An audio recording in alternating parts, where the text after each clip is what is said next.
Günaydın, günaydın, günaydın efendim hepinize. Şükürler olsun ki bugün hamdü senalar olsun Rabbime.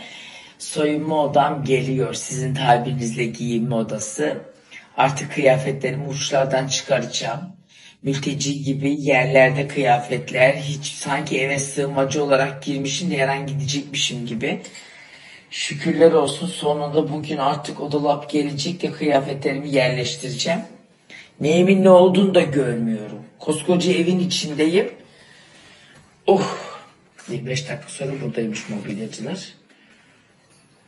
Onu da halledeyim. Bir yandan kişi listesi yazıyoruz. Bu ayın 25'inde Mevlüt var. Dedemin senesi, anneannemin ikinci senesi. Onun hazırlığı var bir yandan. Bir yandan Kerem'in nişanı için salon bakıyoruz. Şubat'ta Kerem'in nişanı var. Bu kadir hangi birine yetişsin? Hem ölüye hem diriye. Ah, ah. Ben giderim de siz beni çok ararsınız. Aramazsan ara. Mobilyacıların yolunu gözlüyorum. Elfida. Bu arada o yollarda hani asılı ilan var ya. Önünüzü kim yıkacak, önünüzü kim yıkacak diye. Bütün DM'im onunla dolu. Çünkü zamanında biliyorsunuz ki esere katıldığımda ne demiştim? Benim ölümü kim yıkacak çok merak ediyorum diye slogan üstüme kaldı. Neyse ki yeni bir dizi başlıyormuş Gassal diye. Bu arada ben tabii uzun süre yoğun bakımda çalıştığım için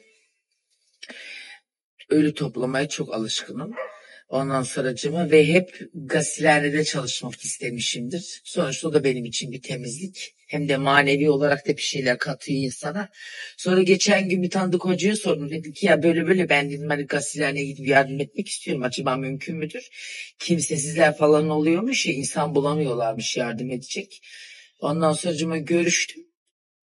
Kısmet olursa bakalım belki bir gideceğim. Çok zor bir şey değil zaten. Yoğun bakımda 4 sene boyunca o kadar ölü çenesi bağlamışım. Yıkamakta da bir şey yok. Ray.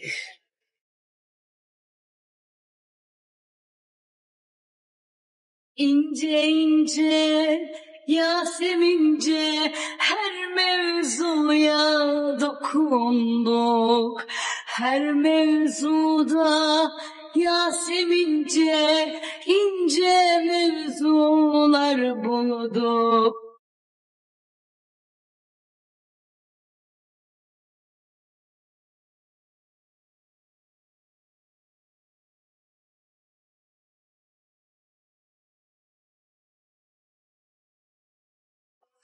Yağdır Mevlam su,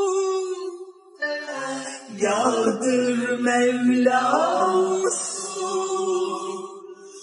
yağdır Mevlam su, yağdır Mevlam su, alev saracak kadar.